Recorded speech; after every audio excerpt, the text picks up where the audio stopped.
Broadcasting live from the Wellness Wonderland, you're listening to the Wellness Wonderland Radio. I'm Katie, and each week I chat with the most inspirational people on the planet on how to stay inspired in all areas of life. As you listen, feel free to tweet at me at Katie Dalebout or use the hashtag Wellness Wonderland. I'd love to hear your aha moments. So grab your headphones and listen on the go, or cuddle up with a notebook as we dive in deep with authentic conversations right here in Wonderland.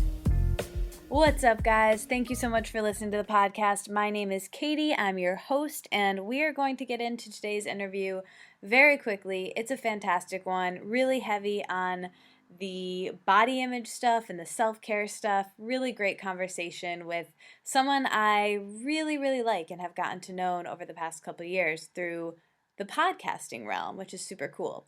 So before we get into that, couple announcements at the top of the show, like usual. I feel like I have so much to tell you guys, but I'm going to try to keep this short.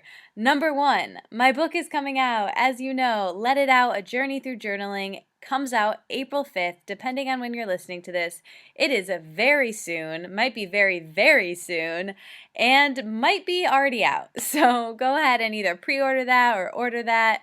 It's a great way to support the show and help with the book launch. I put so much into this book, and I'm really proud of it, and I'm really excited about it. And the reactions from the people who have gotten advanced copies of it have been really awesome. So thank you to everyone who pre-ordered it already. It means the world to me, and we are actually number one in our category on Amazon, which is so cool already just for new releases. So that's really cool. It's a pretty niche category of journaling and self-help, but you know, I will take it. I'm psyched about it. It is super cool that the book's going to be out. And speaking of, I will be in New York City the week that the book comes out. So if you want to hang out with myself and other people who listen to the podcast, you have two really fun opportunities. Number one, we're doing a live podcast at Theater Lab. It's a really cool theater that I will be doing a live podcast episode with my friend and podcast bestie, Christy Harrison. You know Christy Harrison. You love Christy Harrison. She's been on my show twice. I've been on her show twice. We want to collaborate more, and this is the first collaboration officially that we're doing together. So we're going to do a swap cast at Theater Lab with an amazing cast of characters. So all the info on that is online. You can buy tickets on my website. You can buy tickets in the show notes of this podcast. The link is there, and tickets are $10. It's going to be a really fun time. Great panel of people who have been on my podcast, some people who haven't been on my podcast. Caroline Dooner is one of the people. She's going to be playing a song. Kelsey Miller. It's going to be fantastic. Get your tickets. Be there. Can't wait. That's Tuesday, April 5th. And the next day, stay in town if you're coming to town. And if you're in town, fantastic. April 6th at Ginger Snap Organic in the West Village of New York City. I will be there with my friends and mentors, Jordan Bach, who's been on the show twice, and Gabby Bernstein, are co-hosting a party for me there at Ginger Snap. And you guys know the owner of Ginger Snap, Jamie. So huge shout out to Jamie and Ginger Snap for letting us use the space. We'll be there. We'll be signing books. And a lot of people have been asking about if you need tickets for that event. And the ticket to that event is just the book. So you can buy the book right there. I'll have them available. So just the price of the book is the ticket, and you'll get the book, and I'll sign it. Gabby will sign it. Gabby wrote the foreword to the book. It's going to be a really great time. So just come hang out. I would love to see you. I'd love to give hugs in person. It's going to be a really chill night. A bunch of my friends will be there as well. Simi, who's one of my best friends who's been on the podcast, she's actually coming with me to New York, and she will be there. Sasha will be there, who I love, who I'm staying with. Just so many cool people will be there. My friend Steph is coming. Like, so many cool people are going to be there, and I'm just blown away by all the reactions. I want to give a huge shout out, actually, before we move on, to the ambassador crew. You guys are really top-notch people. That's really what I have to say about that. Thank you so much for sharing the book and talking about the book. And if you're not officially one of the ambassadors, you could be one by just sharing about the book and maybe telling a friend about it. If you like it, that'd be really cool. And I know you maybe haven't read it yet, but when you do read it. That would be really cool. And if not, just enjoy the book yourself, have your own experience with it. That's really what I want. So thank you to everyone with your support with the book. It really does take a village to launch a book. That's what I've been learning. So thank you to everyone who's been helping me. Thank you so much to my podcast producer, Amanda, who I know is listening to this right now. I love you. I love everyone listening. I'm going to hurry on up and get into the episode.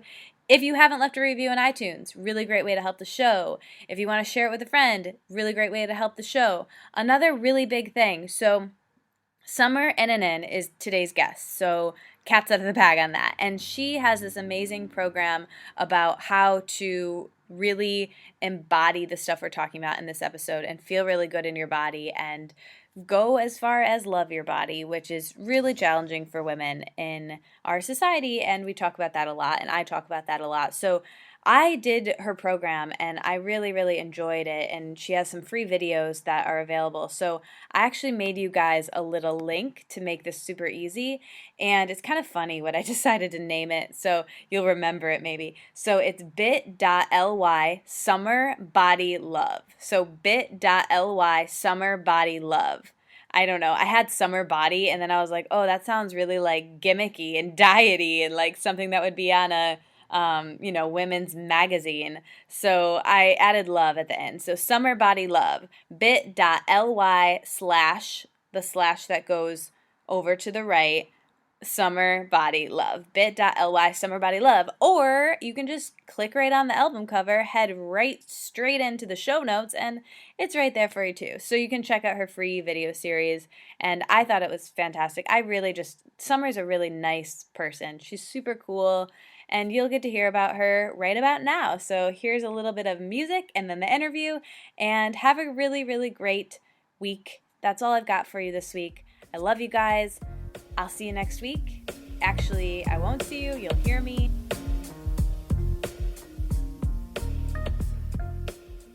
Welcome back, everyone. I am so excited to be with none other than Summer Innanen, and she's so cool. Although I haven't really gotten to know her on the other side of being the host when I was on her podcast. So I'm so excited to be able to turn the tables on Summer and get to know you more. She's a fellow podcast host of Fearless Rebel Radio, and she's a really amazing coach that I'm excited to learn more about today. So thanks for being here, Summer. Thank you for having me, Katie. I'm excited to be here. I'm excited to have you turn the tables. Yeah, so obviously you know all about my story because I came on your podcast, and I know about your story just from knowing you from, our community. I feel like is like really tiny. Like I feel like we all kind of know each other, and yes, and what we do online, which is amazing and so cool.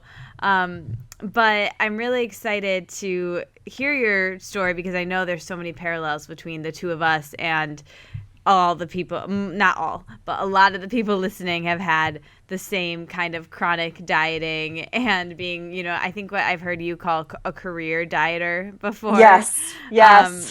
So tell us a little bit of, zoom the lens back. Today you work with women to have a positive relationship with their bodies, but I know that always wasn't the case for you. So I want to start from the very beginning. What was your relationship with your body like, even, as far as like growing up? Yeah, I'm sure my story is similar to a lot of the women listening. I don't remember a time when I felt comfortable in my body. I mean, I'm sure I did when I was like an infant and whatnot, but right. I was teased quite a bit for my body, and as a result, I felt ashamed of my body, and I was always a very self-conscious kid. I was always, shy and self-conscious and never confident. And essentially, like the only way that I knew how to make that shame and embarrassment go away was to try and fix my body. I thought if I could protect myself by trying to lose weight. So my interest in weight loss started at a pretty young age. And in my household, my mom was a chronic dieter, and she never felt good in her body. And unfortunately, she still doesn't. But And so I picked up a lot of beliefs around, fatness and thinness from my upbringing and then just being teased about my body. And so I had a pretty poor body image. And so like I said, in order to try and fix it, I got into dieting when I was like, I don't know, 12 or 13, which I know a lot of women actually get into it earlier now, which is shocking and scary. But Yeah. looking back, like I was just a kid at the time, and that really kind of set me on this path of having a tumultuous relationship with food, and really becoming what I do call a career dieter, because it occupied almost 2 decades of my life of just being constantly on diets, like a diet junkie and an exercise addict, and progressively got worse as I was in my 20s, and got even more worse in my late 20s. Like, it just kept accelerating because it was never enough. So, it was just, I would lose some weight and it was never enough. I would still hate my body. I would still feel uncomfortable in my skin. And so, and I just craved the validation that I got from actually losing a bit of weight. And so, it became much worse, I would say, when I was actually introduced to the paleo diet, which was several years ago now. That was actually like one of the one that like made me even more distorted, and looking back in hindsight, because it actually did solve some of my health issues. Like, I did feel like I had more energy, and I felt like some of my digestive issues were healed, and I was able to come off of my antidepressants, but I still wasn't happy with my body. And so I kind of put it on a pedestal, and I thought it could solve all of my life's problems, including my self-worth. And I fell into this trap of like paleoing harder. So I was always thinking and tweaking about my food and obsessing over it. And it got to the point where I was really under eating and over exercising. And that's when things started to turn. So I progressively started to put weight on. And I would go through these periods where I would be really restrictive and then eat everything. And, I talk about this a lot, this one particular time where I went to Portugal and I gained 10 pounds in like a week. And because I just was like on a complete like rebound from restriction, which is what your body does. Like, at the time I thought my metabolism was broken, but in hindsight, my metabolism was actually just doing what a healthy metabolism does, which is try and keep your body in equilibrium. So that led me to this point where I kind of hit like what I call like rock bottom, because my hormones started to not function properly. I had low energy. My moods were wacky.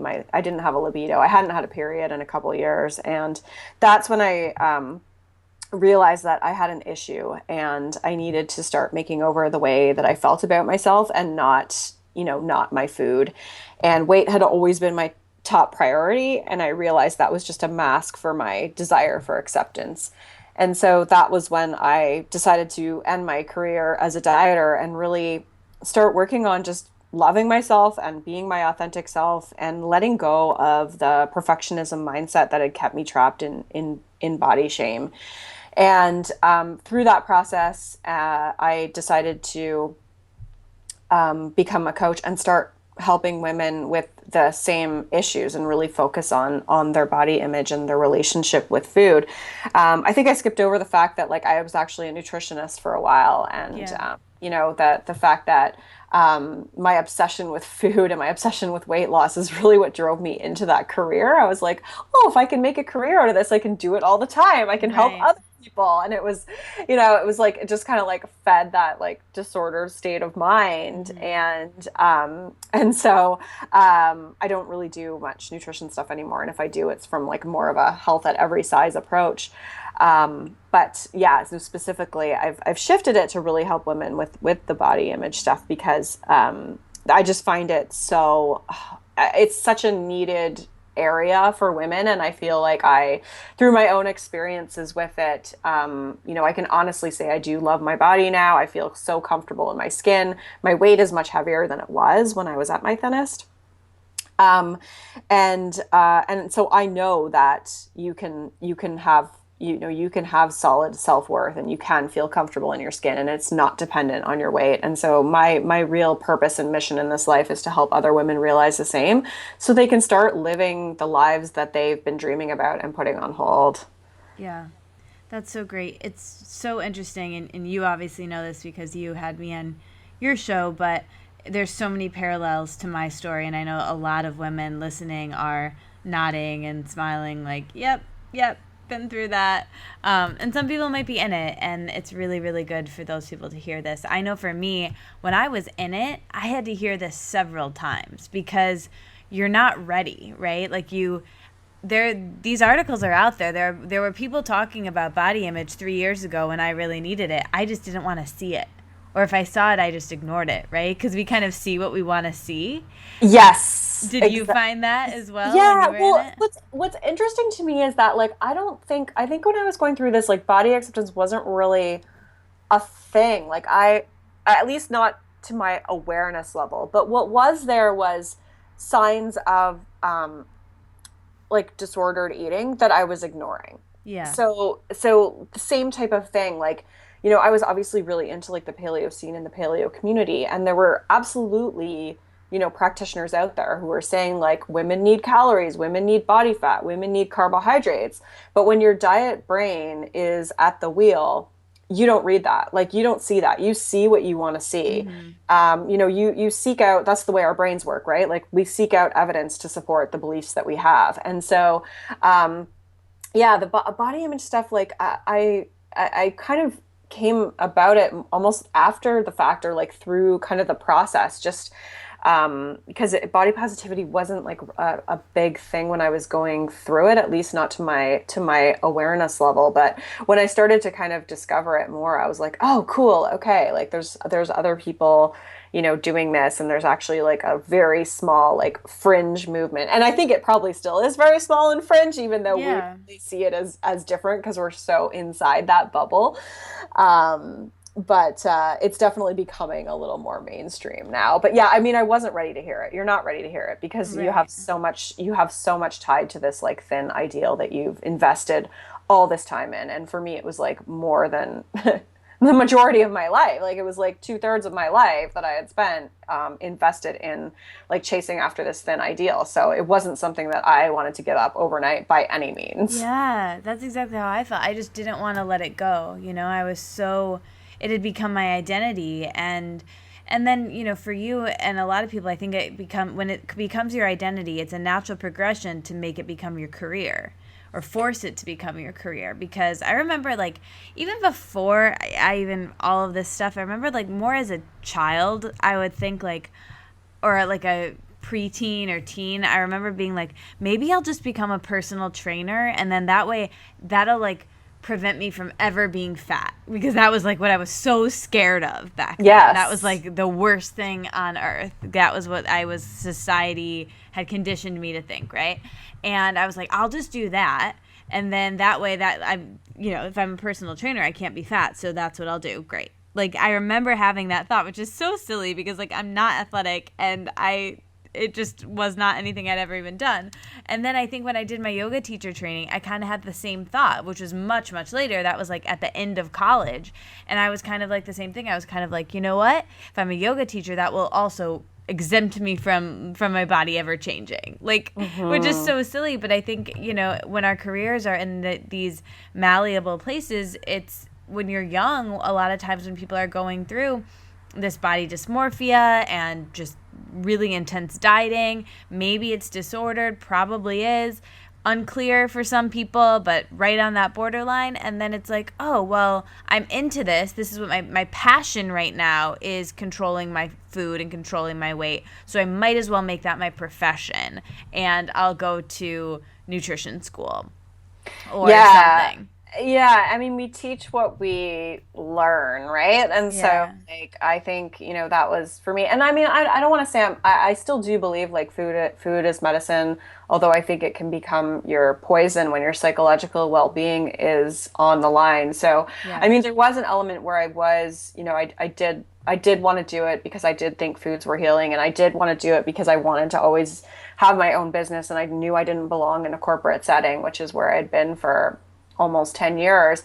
But I think for me, like almost like coming out of the identity, like you said, being attached to the identity, like I was attached to this identity as like the health and fitness girl and like the nutritionist. And so and I had a business that was based on like helping women to lose weight. And so that for me was like hard to almost be like, Untwine. like, whoa, like I'm wrong. Like I've been like almost leading these women down like the wrong path through my own mind. And I know that happens a ton in the health and fitness industry because a lot of personal trainers and yoga teachers and nutritionists out there go into it, with their own like slightly disordered minds, whether they realize it's disordered or not, Yeah. and then they're passing that information on. And I think it's really hard, especially when you're like financially supporting yourself with that, to turn Yeah. around and be like, oh my God, like I was wrong. What was I doing?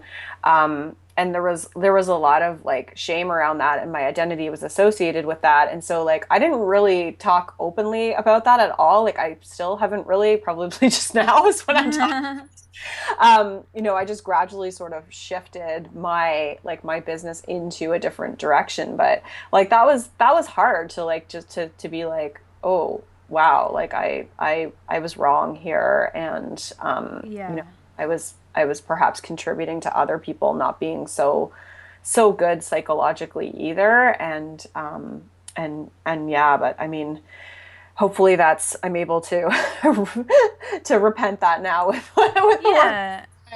I mean, I think that that's really common. And the one benefit of that, I think, is that maybe your audience that was with you has been with you through it all. Of course, new people will come to you, but they can kind of transition and grow as you've transitioned and grown. And they're the people who need this work the most, because that's kind of been the case for me. Is like when I started, it was even when I started the podcast, if you go back and listen to the archive, sometimes I cringe at the things that I thought and believed, and you can tell by the questions I'm asking people, which are very much like, what do you eat in a day? How many chia seeds, and what do I do?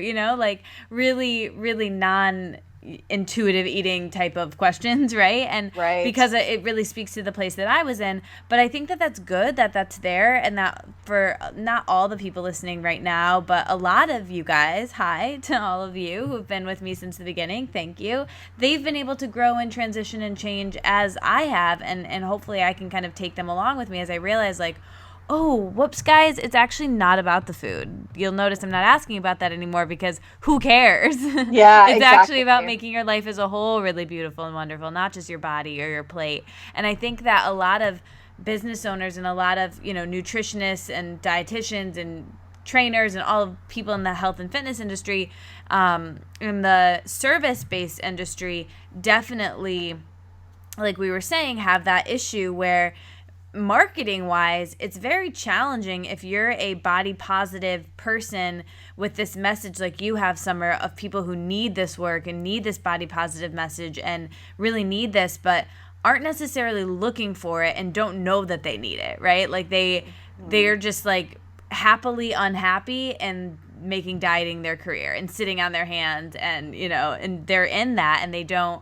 necessarily want the message of body positivity yet, but that might be what they need. And so it's hard to kind of attract them. And so I think having that you had been there before with the weight loss just like them, I think makes you relatable, and then hopefully the people who were with you then can change with you. And I think that's really beautiful. Yeah, no, I agree with you. And I think like it's the story that resonates, like much Totally. like your own story. It's like that's what connects us with the audience, and that's where people will find me and be like, whoa, like I didn't realize that I was kind of experiencing something that maybe wasn't healthy, or that I didn't realize was a problem before. And so that's why Yeah. it's so important that we do share our stories and that we are honest about it, to help other women and realize and make them Yes. realize they're not alone. Because I think that's a huge issue, is that a lot of women feel like they're alone. Like I certainly did. I certainly was like what like what the hell am I doing here? Like Right. I thought I was just going crazy by myself. And yeah, and I was trying to hold it all together, because I was like, wait a minute, I'm healthy, and meanwhile, like I wasn't healthy, and there was actually an issue. I know, that's the interesting piece too. we were kind of doing this for the sake of health, and we were thinking that we were, I mean, obviously for me, and it sounds like for you too, there were definitely underlying body image issues there. But a lot of it was like, oh no, I'm so healthy. I'm so healthy. And in reality, we weren't at all. And I think you have a moment where and I wanted to ask you about this, where it was kind of the breaking point where you realized all of this when you were at your naturopath's office. Can you break that down a little bit? Sure. So she had asked me for a food log, and I had brought it in, and she kind of looked at it, and she's like, I see a lot of turkey and I see a lot of kale. Do you eat any fruit? Do you eat any carbohydrates? Do you? And she was like looking at my exercise, and that's when she kind of was, raising a little bit of a red flag. Like, I'm a little concerned here. And I think she was treading carefully because she knew I was a nutritionist. So she was probably like, okay, this girl should know like what she should eat, and like what a woman of her size should be eating. And I had just got the hormone panel back, and like my hormone levels were the same as a postmenopausal woman. And she told me that I needed to eat more, and she told me that I needed to stop all of my intense exercise. Exercise was always my big coping mechanism. I mean, I was like a real exercise addict. That was like more so than the food, was the exercise that I was so attached to. So when she told me that I had to stop exercising, I started to cry because she told me to stop exercising, not because my hormone levels were the same as a postmenopausal woman, and that she had told me she was surprised that I was alive and that I was like functioning properly. And that was like the universe kind of hitting me on the head. That's when I realized that I had an issue, because I was like, I'm sitting here crying because she's telling me I can't go to CrossFit, not because like she's surprised I'm like functioning like a human being right now. And that was my wake up call. Oh man, yeah, thanks for sharing that, because I think hearing those wake up calls are really like, those are the moments where it can, like we were saying before, sharing your story can help other people maybe become aware of the wake up calls. And I think it's just important to have conversations like this, because like we were saying with the whole health and fitness industry and the service-based profession, think about all of the bloggers and people who have created their brand around being a fitness blogger or fitness YouTuber, Instagrammer, whatever on social media.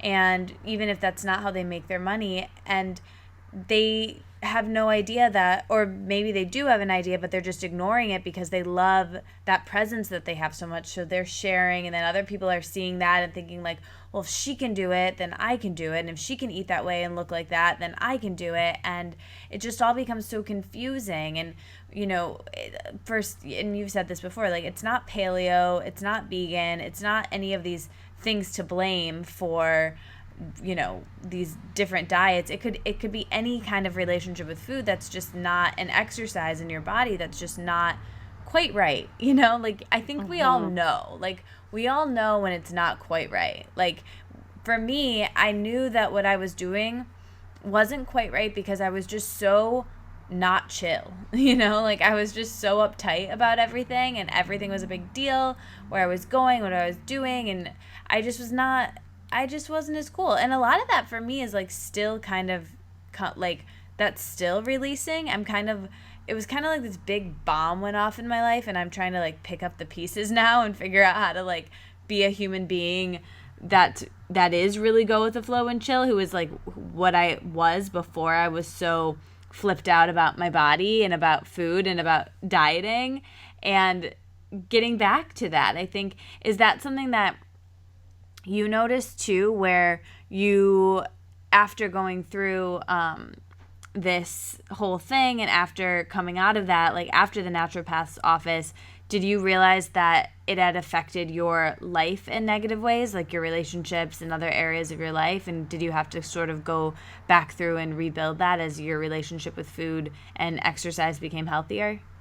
I don't think I realized it at the time at all. In fact, I don't think it was until it was really healed that I started to realize it. So, even like very recently, like say a year ago or whatever, like I was hanging out with a friend and she said to me, she was like, "Summer, you're just like so much more laid back and chill now." She's like, "You used to just be such a control freak. You always had all these rules and you were just, always trying to control everything." And now she's like, "You're just like so much more peaceful and go with the flow." And I didn't really realize that other people had noticed that about me, and that letting go of, the control of the weight, letting go of the like control of the exercise and the food, would ricochet into my whole state of mind and my whole state of being. Like I didn't realize that, how much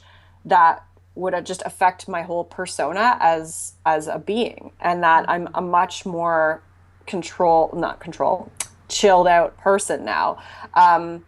I am still a control freak in a lot of areas. Like that's a work in progress. Like there's still, like moments of perfectionism and moments of like impatience and being a control freak. But compared to what it was, like it is significantly better. And so yeah, I guess for me, like I didn't really realize it at the time until after. And looking back in hindsight, like I can look back and be like, wow, a few years ago, I was always a control freak and always paranoid and always in my own head and completely distracted and thinking about like, when am I going to work out? Like, how am I going to fit this workout in? Like, that was just like always my priority. And like, if I work out, then what can I eat? And so therefore, when you're constantly thinking about that stuff, you're not being present in the moment. And so that does impact your relationships, and it just impacts your state of being.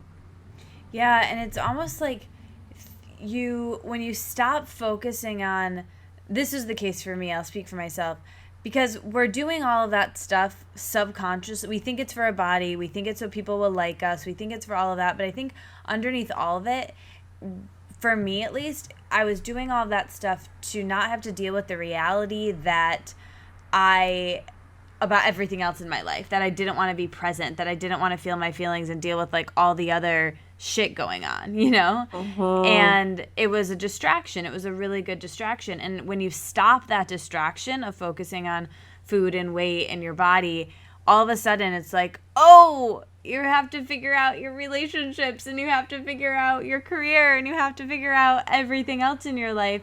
And not that you weren't dealing with those things before, but you were doing it from such a different place. Like for me, I was pretty high functioning as a career dieter. Like, I don't know how I was getting all the other stuff in my life done to the degree that I was, but like somehow I was. But think of the capacity that I could have been doing it if I wasn't career dieting as well. If I had just been focused and present. It's crazy.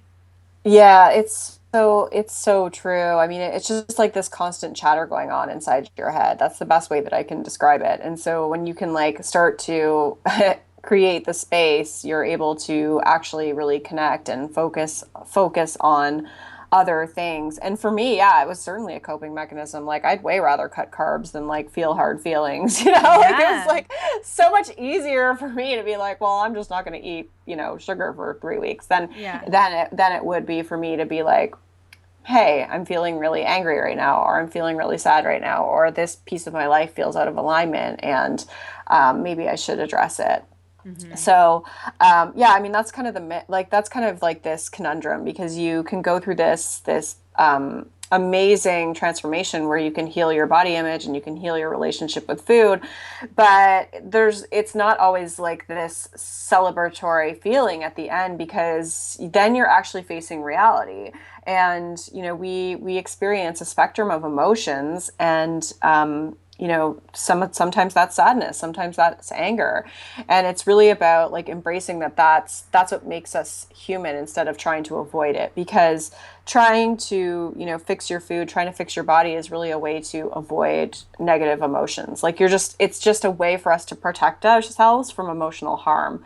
um, and so that once you let those guards, let that guard down, like let your shield down, you do have to experience like emotional ups and downs. And so I think, often there's almost like this idea that if you have a positive body image, you're going to just be like amazing all the time. And that's not necessarily true unless you redefine amazing as being now I feel a spectrum of emotions and I'm actually in the moment. Yeah.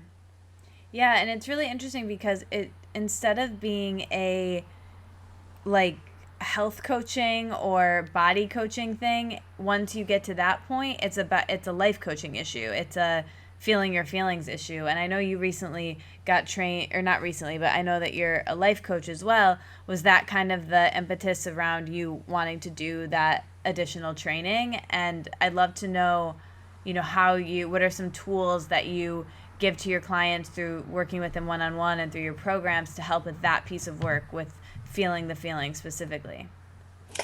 Yeah. So, that was exactly it, is that I just, body image is so much more than just body. Like it's, and it encompasses like your whole life. And anytime that like there's an area in our lives out of alignment, that is something that we often can affect our body image. And like, if we think about self-worth, because self-worth and body image really go hand in hand. Self-worth is so much more than just, feeling comfortable in your body. It's about really knowing like at your core that you're enough and that you're worthy, and being able to move on in your life and do the things you want to do. And so that's why I wanted to really go into the life coaching aspect of it. And then the other side of that is beliefs. Like, as you know, like body image is so much about the beliefs that we have about ourselves. And so for me to be able to really like go deep with that with clients and uncover like what those limiting beliefs are for them, like help them uncover that for themselves and help empower them to, create a new story for themselves. That's probably one of the most important tools that I use in terms of feeling feelings. That is, I'm admittedly like not my 100% area of expertise. I actually have a coach that like helps me with that, and that she's doing a guest tutorial in my program on that. Oh, cool. But you know what, like for me, feeling my feelings is about like just being present with whatever's there. And I think, talking about it and sharing it, and whether that's, like journaling or working with a coach. So I think often when I do sessions with clients, like I really connect them to their feelings. So I'll be like, what does that feel like for you? Like any of my clients will tell you, like, I think every other question is like, how does that feel for you? How does that feel for you? Because that's just a way to really connect them to it and start to verbalize it and talk about it. Because I think we just suppress our feelings so much. So journaling is a really good way. And also just allowing yourself to feel. So I like to get connected to, and I encourage other people to do this, is just like where you actually feel it in your body. So like if I'm feeling sad, like maybe that's in my throat, so maybe I just like put my hand on my throat to just like feel it and let that sink in and let that move through. If it's anger, that's often in my chest. So I'll put my hand on my chest and just like, feel it and almost like feel it until it sort of starts to shift. So that's one technique that I use personally, and that I encourage other people to do. And just talking, I just think talking about it is so important. Like just, like I'll just talk to my husband or talk to a friend, like just get it off of your chest, because that's probably one of the best ways to actually like feel your stuff out. Yeah. Yeah, I think that that's so crucial for me, is like a good conversation with a friend, or, I don't know how much you know about my work, but my book's coming out about journaling. And Yeah. journaling is such a great tool for this, because I always say it's like having a conversation with yourself, where you're, going through kind of that same dialogue that you would with a friend, with yourself. And it's with yourself, it's kind of nice because you're talking with the most non-judgmental friend you'll ever have, which is Exactly. always really nice. Yeah, I mean, a Um, lot of the stuff I do with clients is like journaling stuff. I mean, that's where a lot of the stuff, because the reality is that you have all the answers for yourself. Like you're not broken, you don't need to be fixed. You have all these answers for yourself. Like it's about you tuning into that and tapping into that. And so, I'm excited for your book because I will recommend it to people because I do see so much power in writing stuff and journaling, and it doesn't have to be like this, like, huge amount of homework. For No. me, sometimes it's just like writing a phrase down, like Yeah, just something to process. totally. And it makes sense that the work that I'm doing would make sense for people listening and your audience, because I came to this conclusion that journaling made me feel better because of I had all the same body image shit, which is all Yeah. like feeling, not feeling your feelings, but like what I realize now is that for us it's this, for us we turn to food and body image and poor body image and exercise and that sort of thing. But and I used to be like, oh, why was that my issue? Like, why is like, you know, this body image stuff, the sword in my spine, like, why is it so challenging for me? And just really down about it. And I was having a conversation with one of my coaches a couple months ago, kind of about that issue, and just feeling like, oh, like, I wish that it was not this. Like, why couldn't my thing have been something else? And she was like, if it wasn't this, it would have just been something else. You would have turned to alcohol or drugs or relationships or something else. Like, for you it happened to be this, but like if it wasn't this, you would have money issues, or you would have family. It's like it would just be, it would be. And I, trust me, it's not like all those other areas of my life are perfect by any means, but like this is just like where I would focus. And it's so interesting that we all have something that we want to avoid, and we do that by eating over it, controlling our food over it, or and being in relationships over it, or are working over it. And I've done a little bit of all of it, but I think the biggest one for me, I think we all kind of have one that's like our go-to, and at the end of the day you're going to have to eventually feel those feelings, whether it's through journaling or talking to someone or therapy or something, but those feelings always get bubbled up to the surface. Yes, absolutely. And I've jumped from many of those different things. Like, like my past is goes just beyond like the exercise and the fitness addiction. Like before that, there was a lot of other like abusive behaviors in there, and like and that's all I was doing. I was just like transferring from one Yeah. abusive and addictive thing to another, Yeah. and like ultimately kind of landing on like exercise addiction. And but it was all stemming from the same root, which was Yeah. like this feeling of not being comfortable in my skin and not feeling like I'm like worthy or enough as a person. And so yeah, I mean, it's interesting how like there's parallels between all of our relationships, like our relationships with money, our relationship with time, our relationship with self-care, our relationship with play. Like they all intertwine together, and often there's common themes throughout. And I love exploring that with people and within myself, because unless you can uncover all that stuff, like that, it's so sometimes there's answers in areas that are unexpected. You know what I mean? Like Yeah. sometimes you might realize like, wow, like my relationship with money was actually a big reason why I was having, these issues with my self-worth or my body image. And so it doesn't mean you're ever going to fix everything. Like nothing's ever going to be in total alignment. But if you can look at all the different relationships in your life and really kind of assess and evaluate which ones are truly out of alignment, you'll be able to uncover some interesting answers that will help you to just be more settled and at peace and be like who you really want to be. Yeah, exactly. And I think that's a good transition to what I wanted to talk about, is that like it's never perfect, and talk about what that looks like for you now. So you said before that like now you actually love your body, but what does that actually look like for you now? Yeah, like I think, and this is something I've been talking about a lot with, like in my work, and also with women like who've been coming on my podcast, because I just find it so fascinating. Like I'll just ask them, like, what does loving your body mean to you? Because I think that it's a very like nebulous, if I'm using that word correctly, concept in that like it's not really like a thing. Like you can't really define it, like, and I think it's a very like unique experience. So, that's one of the first things that I do with women, is to create that blueprint of like what loving your body is actually going to look like for you. Because I think we have this like perception that it's going to mean you wake up every day and you feel beautiful and you're attractive and you're like, just making all this time for yourself and your life is perfect. And no, it's like that's not what it is at all.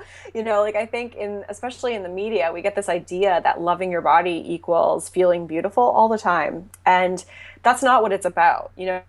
Loving your body is really about having just like this unconditional sense of self-love. But self-love is made up of messy pieces. It's not always a feeling of abundance and love. Like it's made up of a spectrum of emotions. But for me, like what loving my body is it's a sense of empowerment. It's a sense of peace of mind, and it's a sense of confidence and freedom. And so that doesn't mean that that means I can be in that state of mind and that state of being and still feel sadness and still feel anger. But I can still be an empowered being. I can still be confident. I can still treat myself with love and respect. So I think it's about really thinking about how you want to feel and who you want to be, and creating almost like your own definition of what loving your body is going to be for you. Because the way that I experience it doesn't necessarily mean that's the way that somebody else is going to experience it. And so I think it's really important to create like what that picture is for you and what that looks like, so you actually know where you're going to go, and to take away like the sensation of feeling beautiful. That's not to say I don't feel beautiful. I certainly do sometimes, but I don't really think about it that much. Loving my body is really just more of a state of being where I just feel like I'm enough and I'm worthy, and I'm worthy of my own love and respect, and I'm worthy of others' love and respect, and I honor that. But that still means that, I have troubled relationships with my parents, or with friends, or my husband and I will have a fight, or I get into a situation that I feel really angry, or where I feel disappointment or regret. Like that's life, and that's living. But that doesn't mean you're not loving your body through it. It just means you're able to offer yourself that kindness, respect, and compassion, most importantly, to support yourself. Yeah, that's so good. One other thing that on this topic of body image that I think is so important is, and this is like the thing that I really think is important to ask people who really get it, who have kind of been through this. And again, nothing's perfect. So when you're having a bad body image moment, what do you do to make sure it doesn't turn into a bad body image day? And if it does, that it doesn't turn into a bad body image week? Basically, how do you shift yourself out of that in the moment? Any like tools or tips that you can give about that? Yeah, sure. I mean, I have to be honest, I don't get a ton of like bad body days anymore. There's Yay, that's so good. few. Yeah, there's so few and far between. I did like I wrote about this in my blog like a year ago. I had like a really like I went into like a total bad body image rut. I haven't really had one in like a year, which is really cool. But I still have like these major periods of self-doubt and self-loathing. So I will put that under the same umbrella, because it's the exact same thing. It's just a transfer. Instead, it's not my body I'm picking apart. It's like another part of my psyche and being, because self-doubt never goes away completely. Like, and I think that's a really important message for everyone to listen to and to know, is that self-doubt never goes away completely. It's impossible. And so if it's not showing up about your body, which is awesome, it's going to show up in another area of your life. So for me, the most important thing to manage it is one, just like this deep trust that I know it's going to pass. And that's just part of letting go and surrendering and just trusting that it will pass. And the only reason why I've built up that trust is because I've experienced it. But I think that that's an important thing I come back to, is that knowing that like, okay, this feeling is temporary, because often what we want to do is we want to jump to a conclusion. We want to jump to an action to try and make it go away. And so especially as this relates to body image, that's usually some form of dieting or exercise. Like it's like, oh my God, I hate my body. Okay, what can I do? Okay, I won't eat dessert tonight, or like I'm going to go to the gym. Like, and so we leap to try and fix it. And so the first thing I do is just trust that it will pass and let it sit and let it mull over in me. The next thing I do is really just feel like I'll speak how I'm feeling. So, I'll speak it. Am I feeling ashamed? Am I feeling embarrassed? Am I feeling disappointed? Am I feeling sadness? Like, what's the actual feeling that I'm feeling? And then try and figure out like maybe what perhaps is triggering it. Because often for me, it's like chaos and stress. Like if I have too much on my plate, if I've committed to too much, if I haven't honored my boundaries, I turn it inwards on myself, and that's often when like I will have a bad body image day. Um, More recently, it's like if I'm taking a risk, if I'm being vulnerable, and I'm not taking care of my self care needs enough, that's when I have like my self loathing days for sure. So I try and assess like what's actually going on here. Okay, Summer, like you haven't been tending to your needs, you're feeling sad or whatever it is I'm feeling. And then what I do is I tap into my voice of compassion, because compassion is really our inner wisdom. This is going to sound really woo woo, which is No, funny because like I'm not really woo woo, but I totally am woo woo. yeah, it's okay. I am, so. Our voice of compassion. And so, one of the ways that I teach this to women and to clients is one of the best ways to do it is to really like close your eyes and try and just create some space in your mind, and put your hand on your heart, and really just ask your heart like what is your advice for me right now, like what is it that you want to tell me. And that's your voice of compassion, and that's the voice and the wisdom that you want to listen to. And so that's in a very short span of time, what I just said is what I would do. So actually identify the feeling, figure out like why it's actually showing up, and tap into my voice of compassion. And then from there I talk about it. Like I will talk to whoever, whether it's a coach that I work with, my husband, a friend, my mom, if she's the right person at that time, which often is not, but because, but somebody who's going to listen to me, and to just be able to like process what's actually going on. Because sometimes like it's just these stories that we tell ourselves, like they just become these like elaborate big stories in our head. And so often when we can just like write it out, whether it's journaling or talk about it, we can see the non-exaggerated version of what's actually happening. Or somebody who we trust will kind of tell us like, okay, so this is actually what's going on, like, and you're turning it into this, Mhm. and I mean just like taking care of myself. Like for me it's like I know when I need to just like step away from work, or step away from social media, or step away from um, you know plans with friends, because I just need time by myself, like just to recharge. And so it's about honoring like what do I really need right now? What do I really need? Like exercise, probably not. Restricting food, absolutely not. Like what do I really need? I need to like just lay on my couch and maybe order some takeout and just like chill out. So that's often what like self-care looks like for me. So Mm. whatever that is for you, like, and that's, I mean, that's what I do. And it doesn't always work. Like sometimes the self-loathing will last for days or a week. But again, like I always just come back to like, I trust that it will pass. I trust that it will pass. It's out of my control. And I just keep like repeating the things that I know I need to do.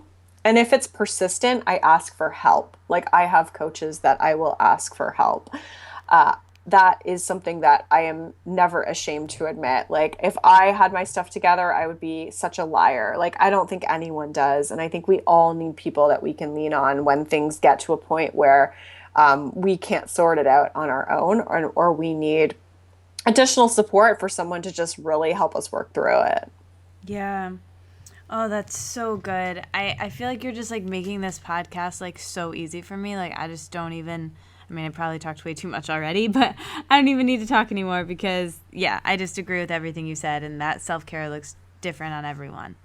Yeah, yeah. I mean, like, I don't have a bathtub, so like that's never been my thing. Like, like some people meditate. Like, I that's never really been my thing either. Like, I'm a nature girl. Like I'll just go out and like stare at the ocean for a bit, like that's really kind of my form of spirituality. So I mean, it's what works for you. Like that's the thing, is just you know what works for you. So I can't tell you exactly that, but that's really, I think the biggest thing, the voice of compassion is the biggest thing. Like if I could just tell like one piece of advice to every woman out there, it's like strengthen your voice of compassion, because if you can do that and make that like your priority and like something that you work on, just like you worked on dieting or exercise, you're going to accelerate this process so much more, because that's really where all of this comes from, is strengthening that inner wisdom and that kindness within yourself. Sure is. I love that. So tell us about how you help people with this stuff. How do you work with people? And I think you have a course coming up. Can you tell us like what that is all about? How does any of this come into play? Anything we're talking about here? Is it covered in there? Yeah. What's going on? Yeah, so I mean, I work one-on-one with women all over the world, through my coaching programs. I have a 21-step body image remix, which is like a very, it's a 21-day body image program. I was going to say very basic, but I was like, why would I say that? That's not true at all. But it deals with a lot of the opposite of that. Well, it's more like it's more like, okay, you want to improve your body image. Like this is like a kick-starting process for it. And it does address some of the stuff that we talked about, like strengthening your voice of compassion, how to manage bad body days. But it also has things in it that are like, I would say are really important to do if you're new to body image, like get rid of your scale, get some clothes that fit and stuff like that too. So that's my 21-step body image remix.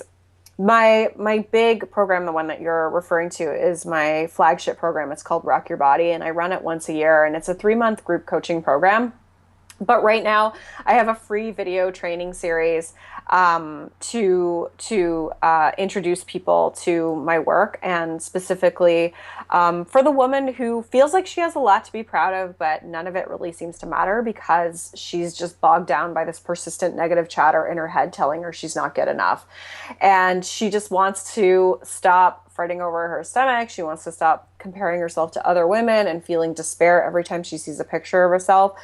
And she's just over letting her body dictate her worth and her happiness. So this, I mean, if that's speaking to you, like this program is for you. And so the three... It really is so good. I'm so like, it's really, I checked it out and I'm a huge fan. So it helped me a lot. Yeah. Everyone needs to check this out. Yeah. So the 3 free training videos, like the first one is like, what does loving your body actually mean? Like it's not this like airy fairy bullshit that we think it is. And so that's the first video, and it is like it's painting that picture of what that means for you. So I actually give you an exercise to do that. So we talked about that today, so that if you want to actually go and do it, this is how I do it with my clients. It's in that first video, and then the next 2 videos are just kind of the next 2 things that support that.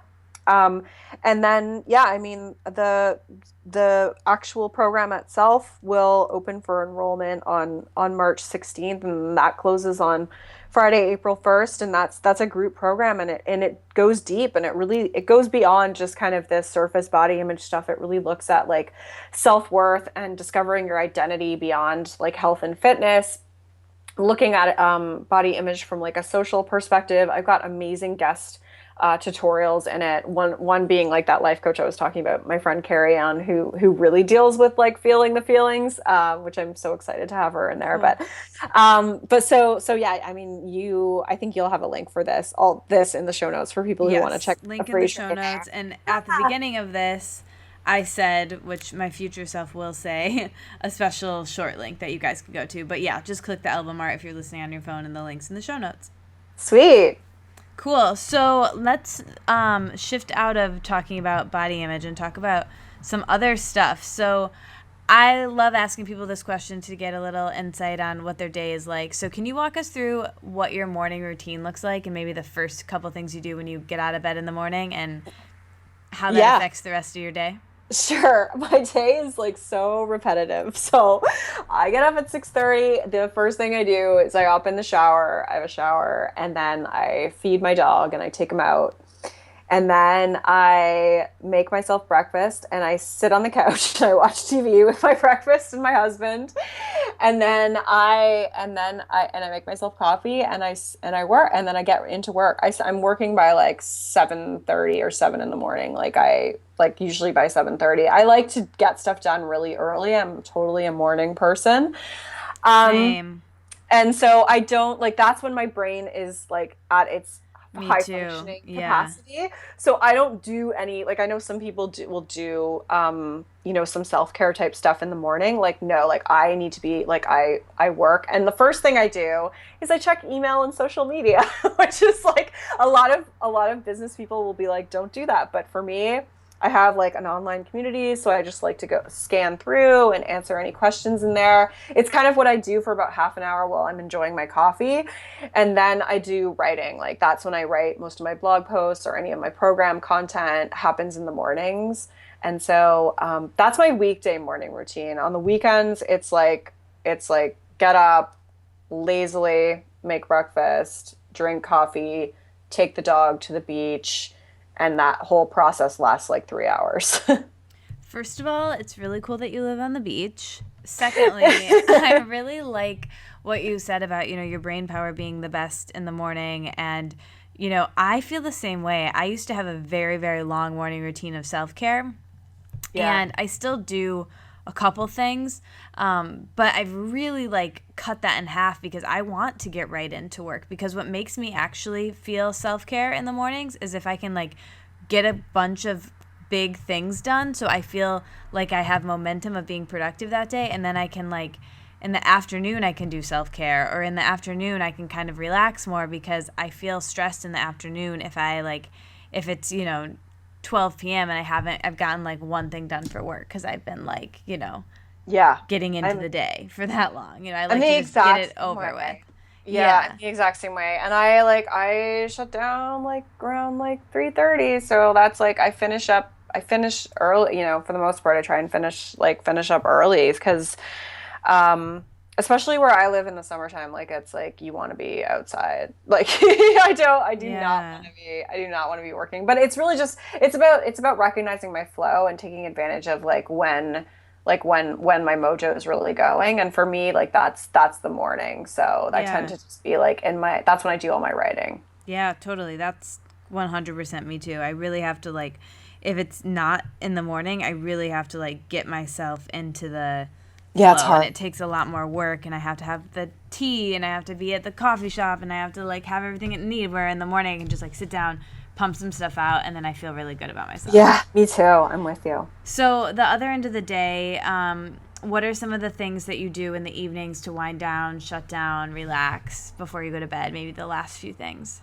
So I mean, this is I watch TV. I love TV. I have no shame in the fact that I love No, I think it's fantastic. So I need 2 hours of downtime in the evening. So I can't I'm an introvert. I can't go out and then go to bed. I need 2 hours of laying on my couch and just watching TV. And then I always read. I always read for about half an hour before bed as well. So I have another shower. I have this thing with being clean. It's this weird OCD-ism. I have to shower, so I'll shower. And I was just talking to someone else on the podcast who had the same thing. And I'm the opposite, at least with shower. I wash my hair once a week. I shower every day, but I wash my hair once a week. There are days when I don't shower. I guess I'm gross. Oh, no. But this other person was the same way. I have to shower twice a day. Sometimes it's 3 times a day. It's insane. I guess that's a form of self-care for me, though. It's great. I like the process of showering and putting on a different outfit. And by different outfit, I mean different yoga pants. Yeah. And then I'll generally watch some TV and then just read and just go to bed. It's nothing really. There's no bells and whistles to it. Nice. That's kind of the best way that they are. All right, so some quick fire questions. So just say the first thing that comes to your mind. Okay. Favorite color? Blue. Favorite yoga pose? Oh. You have one. Child's pose. Nice. Favorite day of the week? Saturday. Favorite hour of the day? 9 a.m. Favorite vegetable? Broccoli. Favorite fruit? Banana. What's the best thing you've eaten in the last week? Okay, so I had this like amazing, I think they're called Napoleon. It's like this Italian pastry. It's like this pastry with like custard in the middle. It's like all these layers of pastry with like layers of custard throughout, and then this like layer of icing on top. It's from this Italian bakery. It's like the most amazing thing ever. Whoa, that sounds delicious. Yeah. It was really good. It was at a dinner party I was at, yeah. That's amazing. What does if you were to have a superhero power for a day, what would it be?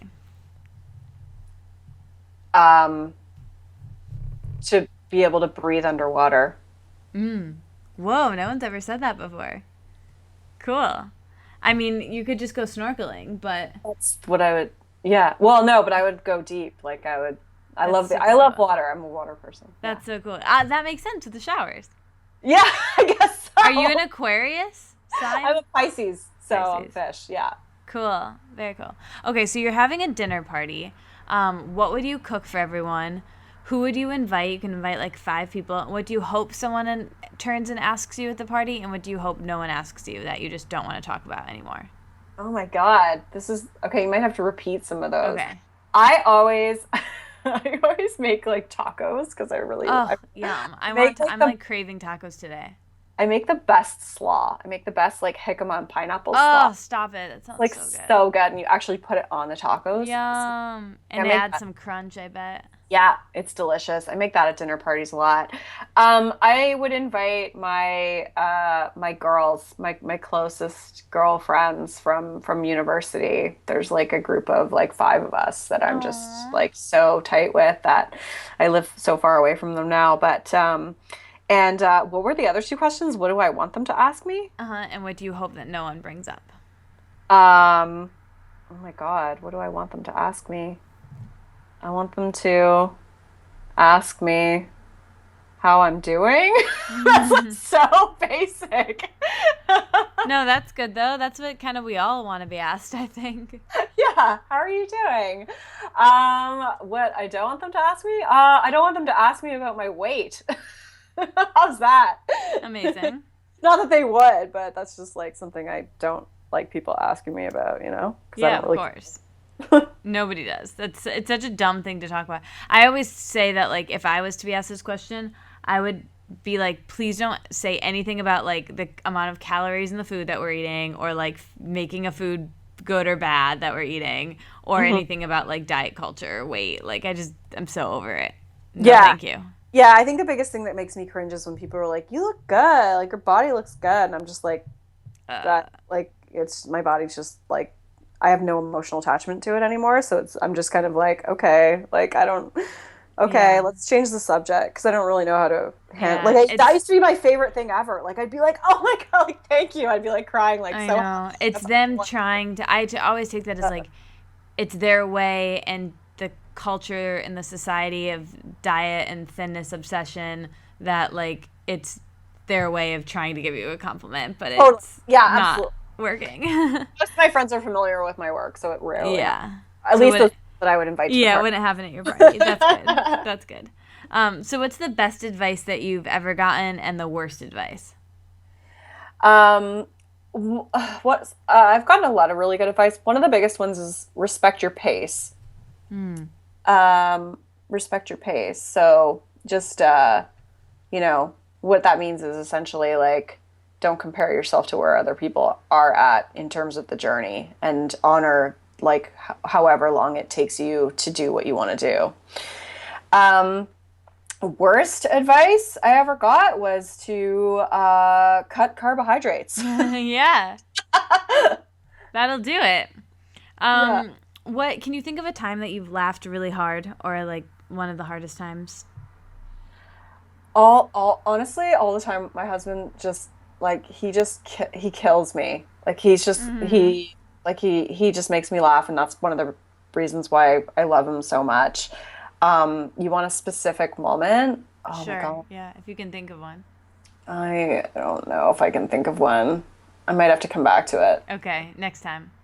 Yeah. So you're trapped on a deserted island, and you can bring with you one TV show to binge watch, one book to read, one movie, one food that you wouldn't get sick of. Go.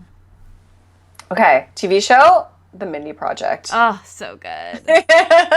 Movie, Mean Girls. Nice. Book, oh God, The Secret Garden. Food. Food.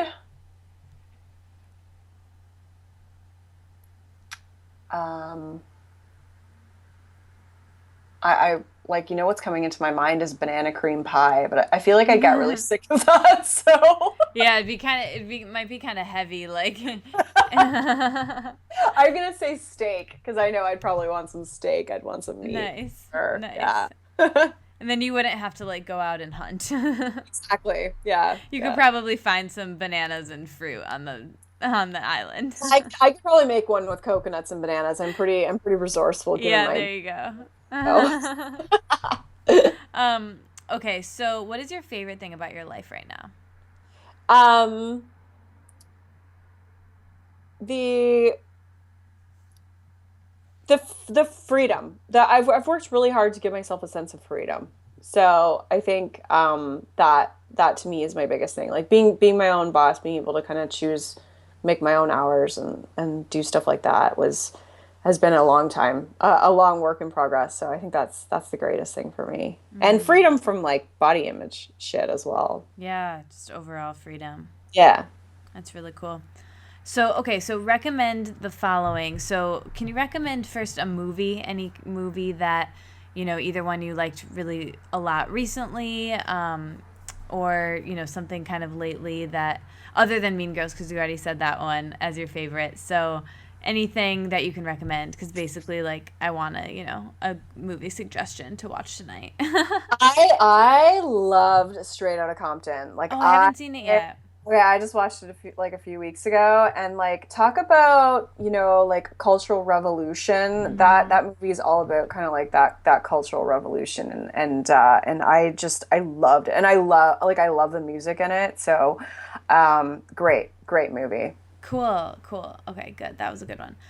Same thing for book. Any book that you can recommend that you've read recently or that comes to mind?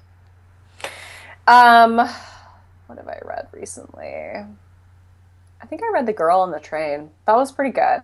Nice. Yeah. I love books like Gone Girl, like anything Gillian Flynn. Anything where there's like a female protagonist and there's some kind of like mystery and thriller aspect to it. So recently I read The Girl on the Train, and that's pretty good. Cool. Song, any music that you want to recommend that you've been listening to lately or that you just really like, anything there? I love the Foo Fighters. Anything by the Foo Fighters. Nice. Cool. All right. So, as you know, the name of my podcast and this blog is The Wellness Wonderland. So when I offer that term to you, Summer, to live in a wellness wonderland, what comes up? What does that mean to you today? To live in a wellness wonderland means just being surrounded by beautiful things in nature. Mountains and ocean is my own wellness wonderland, and I come back to freedom because I just think this like ever-present force to me that really defines a state of being that is like this beautiful state of being, and to me that's wellness. Yeah. So well said. Thank you so much for that and everything else that you shared. This was such a great conversation. Thank you for coming on the show. Thank you for having me. Thanks for listening. You made it all the way to the end. I'll be back next week, but until then, let's stay inspired and keep this conversation going. So tweet at me at Katie Dalebout and our guest with your aha moments from this conversation. And like the Wellness Wonderland on Facebook, so we can all hang out there and discuss how inspired we are and how we'll apply it in our daily lives. And never miss another episode or post from me by signing up for email updates on thewellnesswonderland.com. See you back in Wonderland.